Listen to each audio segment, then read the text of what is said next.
It is finally time to talk about my top 10 books of 2024. So without further ado, let's begin. I almost dropped everything. I read 78 books in 2024. So this was really hard to narrow down, but I finally managed, and I'm gonna try to make this video normal, like normal book reviews, and not go on and on and on, but like these are my babies. These are my favorite things that I consume in the past 12 months. And so like, this is gonna be tough, but I'm gonna try to make this normal.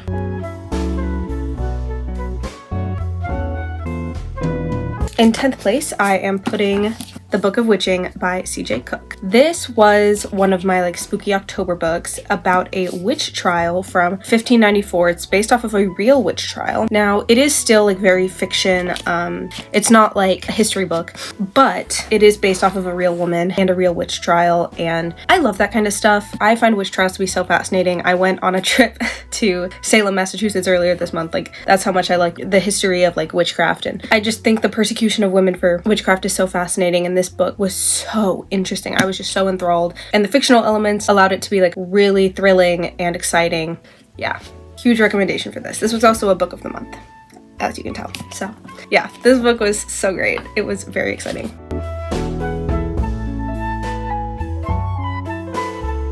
In 9th place, I am putting A Study in Drowning by Ava Reid. This book was so good. I am so obsessed with it, and this is a special edition. It is so beautiful. I am absolutely obsessed with it. But there are so many layers to this book, and I struggle to summarize it all in one go because there's just so much going on and so much that I think is incredible. But I want to read this little description here at the bottom of this front tab right here because I feel like it kind of explains it the way that I would like to.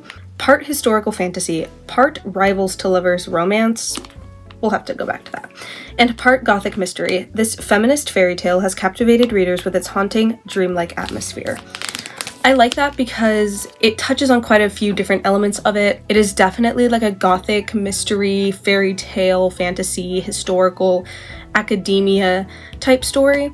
Yes, there is that romance in there, but I wouldn't really describe it as that rivals to lovers thing. It has that sort of vibe, but it's not explicitly enemies to lovers. And it's a very, very small portion of the plot. This is not a romance novel, in my opinion. It's a very gentle, minor part of the plot that I feel works with the story, but this, if you're looking for explicit romance, that's not what this is. But other than that, the feminist fairy tale part is very accurate. I would argue that the main theme of this entire book is feminism and sexism in academia, in writing, in relationships, and historical power imbalances between men and women. Here, I'll read you this back. But if fairies and monsters were real, so were the women who defeated them. Very, very, very obsessed. The second book, A Theory of Dreaming, is coming out, I think, this summer, and I'm impatiently waiting. I'm really struggling to wait for that one.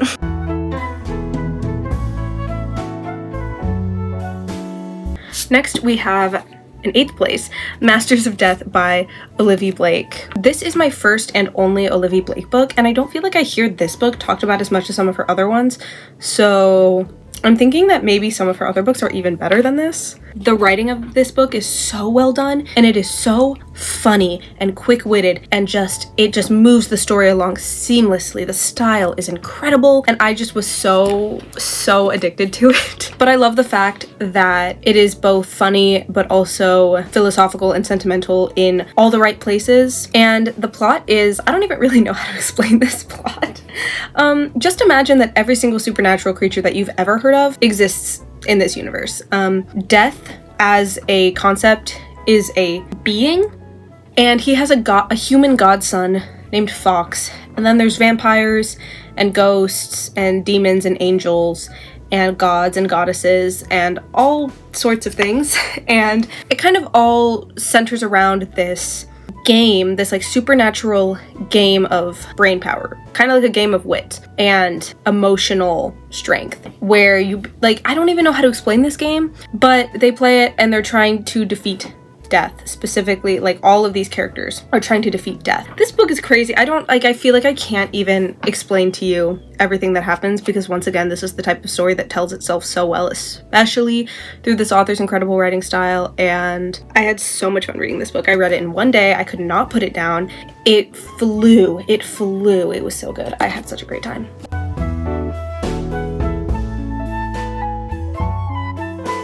In 7th place, I have The Poppy War by R.F. Kuang, my queen. So this book is a historical fiction, like, war novel, but it's very, very heavily inspired by the Second Sino-Japanese War. There are these fictional countries heavily represent China, Japan, and then, not in this book, but later on, Europe. And there's just so much about this book that I could just go on and on and on forever about. This book is obviously about war and the complexities of war and power and all of that, but the fantasy elements, because this is kind of like a fantasy world about gods and monsters, and I love R.F. Kuang has, in her other books as well, uses like these incredible fantasy elements that are like entertaining and amazing just for the sake of fantasy and entertainment alone. But they're so good at representing real human flaws and motives, and like they act as devices to represent real things. And then I don't want to talk about the next book because that's not this, but it gets even better in the next book, in my opinion. Some of the like parallels between like the magic and real life, you know what I'm saying? But this book is just so good, and it, you know, touches a lot on racism and classism and everything. I want to read you this quote from page 432 because I feel like this is just such like a blatant just like description of war. So here we have, they did not think of the Nakara as human. Nakara represents China. If your opponent was not human, if your opponent was a cockroach, what did it matter how many of them you killed? What was the difference between crushing an ant and setting an anthill on fire? If you were the victim, what could you say to make your tormentor recognize you as human? How did you get your enemy to recognize you at all? And why should an oppressor care? Warfare was about absolutes, us or them, victory or defeat. There was no middle way, there was no mercy, no surrender. To the Federation, to wipe out an entire race overnight was not an atrocity at all, only a necessity. Some of y'all need to think about that. This book impacted me in ways that I can't even begin to describe, and the second book did too, and I'm so scared for the last book. I'm scared. Look who came to join us! Say hi, Punko! He's got a chewy toy. Is it so yummy? Yeah, okay. You go back down. We're gonna talk about books.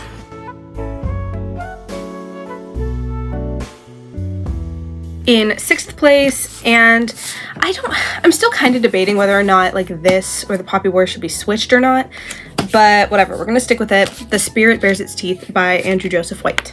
This is a historical fiction novel that blew me away. It is about a transgender boy named Silas and his experience in, would this be the late 1800s, London, 1883. And so because Silas is perceived as a woman by everyone around him, it is very much so about sexism throughout history, and I think that it kind of represents the discrediting of women and oppression of women via this concept of hysteria and being able to just say like, you're hysterical, you're sick. But this book does a similar thing that I feel like R.F. Kuang does, where Andrew Joseph White uses these fantasy elements that, in my opinion, are pretty subtle and act not only as entertainment value, but also represent real human stuff. In this scenario, it is purple eyeballs. If you have purple eyes, violet eyes, they say. Violet eyes give you the ability to interact with like the spirit world. Like you can like interact through the veil. So the role of women in this society, if you have violet eyes at least, is it is illegal for you to use your power, by the way, but you're pretty much just expected to get married and have babies, preferably boy babies with violet eyes. And if you as a perceived woman are caught using your powers, you are deemed as having something called the veil sickness, and they will send you to some kind of like facility to be fixed. And so obviously these things happen to Silas. And it gets really, really, really intense, and he's just kind of uncovering some of the corruption in his community and his society, and it is so devastating and so intense. I want to read you my absolute favorite quote from this entire book because it is so good. Only 3 of us are here because we were caught opening the veil, because that's not what veil sickness really is. The sickness is what comes after we open the veil. Being with men, rejecting men, acting out, acting alive. If we are not perfect, obviously our power has corrupted us. It doesn't matter how closely we followed their laws. It doesn't matter if there's proof or not. We're sick, so we're guilty. That's all the evidence they need. The only things we have in common are violet eyes, and the men who want us enough to bother trying to fix us. Part of the reason I think I liked it so much was because Silas's character was so compelling and felt so realistic and so well written, and this point of view was so good. Now, the one warning that I would give about this book is that Silas wants to be a surgeon. So he talks a lot about body parts, and there's a lot of like body horror in this book. There's a lot of like insides and stuff. So if that really grosses you out, then that's going to be really important for you to maybe not read this book. But that is the only reason. That is the only reason I would not recommend this book. Anybody else? Read it right freaking now.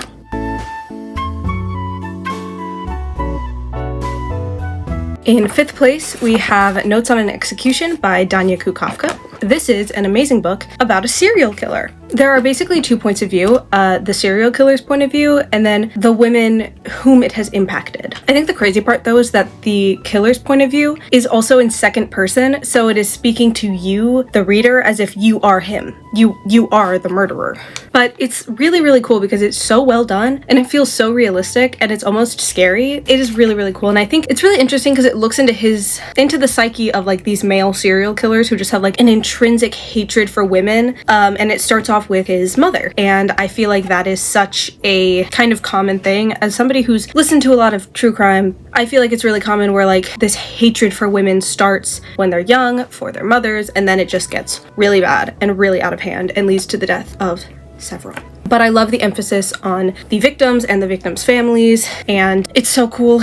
We get the point of view of his mother, the point of view of, I'm pretty sure, a sister of one of the victims, and also there's this one character whose name I kind of forget. Her name is Safi. She knew him as a child, but then she grows up and ends up being the detective on his case, which is really interesting. So she offers a very, very unique perspective of him as a person and the crimes that he's committed, and I just thought it was so cool. If you're a true crime person, if you think that serial killers are absolutely fascinating in the worst way, then I think you'll really like this. Like I said, the emphasis on victims is incredible. The emphasis on like the psyche and the hatred of women behind a lot of these infamous male serial killers is so chilling, but it's so well done, and I ate this up.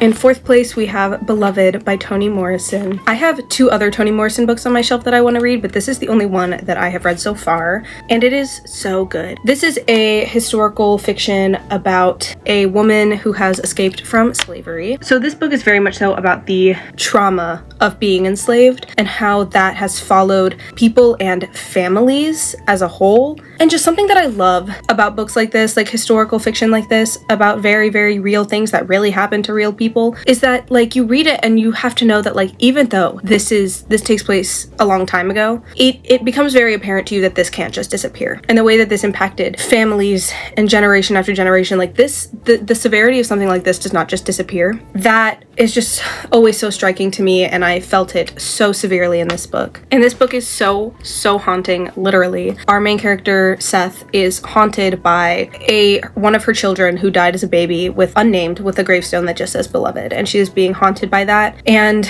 it's just so devastating and so uniquely written and just so interesting. And I can't wait to read some of her other books because this blew my mind, and I can't wait to read more.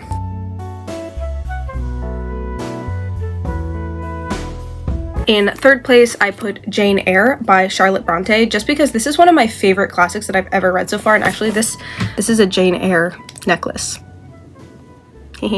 I thought this book was just so fun to read, and I loved Jane Eyre's character so much, and she is such an individual and somebody who I just think is kind of at the the time period that this is depicted in really, really stands out from the crowd. And I just really loved the emphasis on being yourself and fighting for the things that you want and you need, and not, you know, as a woman during this time period, allowing yourself to just be pushed around and considered for the men in your life and being considered for yourself. And I think that her history as an unwanted child by her aunt, I feel like that really set her up for that, because she never really had a family who took claim to her. So I feel like she was just kind of born with this different viewpoint on what it means to be a person and what it means to find value for yourself. But what I really love is the fact that it is still a romance and she still finds love, even though she needs independence first.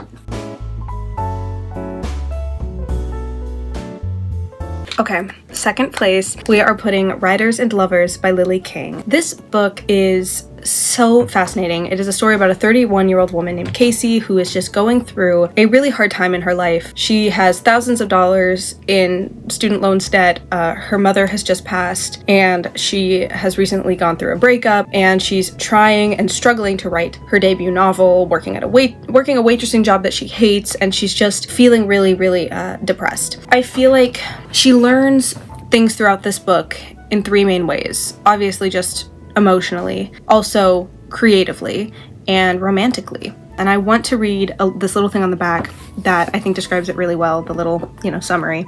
Written with King's trademark humor, heart, and intelligence, this is a transfixing novel that explores artistic passion, ambition, and the terrifying and exhilarating leap between the end of one phase of life and the beginning of another. Riders and Lovers is an unforgettable portrait of an artist as a young woman. Mwah. And I really like how it points out her humor, heart, and intelligence. I felt like the writing style is so fascinating. This prose just has so much character in it, and it's different than a lot of the other writers that I've read. Not just in the words itself, but in the sentence structure. And sometimes it's blunt and points out what might seem strange details, but are actually really meaningful, and the metaphors and allusions and stuff, they're just so interesting. And so they really paint such a clear picture of Casey's personality and character and the way that she's thinking and feeling about her life. I feel like Casey is both a very unique character, but she's also very relatable, and a lot of the things and experiences that she's going through, people can relate to at all different phases in their life, because, Casey's a 31-year-old woman, it almost feels like a coming-of-age novel, except for the fact that she's in an older phase of her life, and I don't feel like we get enough of that kind of being in your 30s and still finding yourself.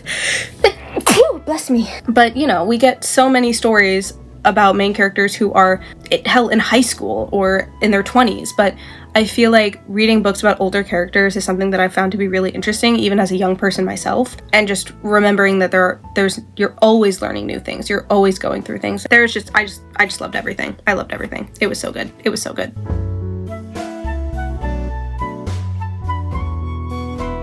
And then in first place, I could not put this book anywhere else. We have A Tree Grows in Brooklyn by Betty Smith. Now, A Tree Grows in Brooklyn by Betty Smith is a fiction novel, but it is very heavily inspired by Betty Smith's real life. She grew up in this same area with the same family dynamic. We can pretty much guess that this is fairly accurate to the way that Betty Smith perceived her own childhood. But yeah, it follows the perspective of a young girl named Francie Nolan as she grows up in a poor family in Brooklyn, New York. And it's I need to read you this beginning because it is so accurate. A Tree Grows in Brooklyn illustrates the limitations of plot description. In its nearly 500 pages, nothing much happens. Of course, that's not really accurate. Everything that can happen in life happens, from birth and death to marriage and bigamy. But those things happen in the slow, sure, meandering way that they happen in the slow, sure, meandering river of real existence. Not as the clanking and then that lends itself easily to event synopsis. So, it really is just about life, There is no real typical plot structure. And I think that's because it is kind of autobiographical. It is very autobiographical in structure, and so it is so real and realistic. But I personally really, really love the point of view that it takes on, because it describes the things that are happening in Francie's life as she interprets them at the time. So when she's a toddler, things are being described the way that her toddler brain was interpreting all of it. And so, you know, her father is a struggling alcoholic, but as a toddler, as a little girl, she doesn't really understand that. And so you're reading these like real life, really difficult things that her family is going through from the lens of such innocence. And like, it just, the growing up part of it just really, and like the way that she has to slowly come to terms with the difficulties of her life. And there's just too much for me to go into all of it, because it goes through Francie's experience of just like learning about everything in life, from like school to religion, class, addiction, family dynamics, grief, relationships, everything. And the ending is what really got me. And I can't read it to you because that would be like a little bit spoilish, but this book was so good, and it was just consistently what I thought about the most. I think because part of it is like, it is really, really relatable watching somebody's mind grow over time like this. I feel like even though, you know, my life or your life might not be the same or comparable to Francie's life, it still is so relatable in just the sense of growing up and learning about life and developing yourself and what that looks like. It's so well done, and I just was obsessed. And that was everything. I'm not even 100% sure if that was like the most accurate order of those books in terms of how much I liked them, but that's what I came up with. But yeah, all of those books were so good, and I felt like were so well written and really just made me think a lot. And ultimately, I'm the kind of reader who likes to think, so I was thinking. Those books had me thinking and just really changed my life. So yeah, thank you for watching, and I hope you all have an amazing 2025 reading year. Good luck.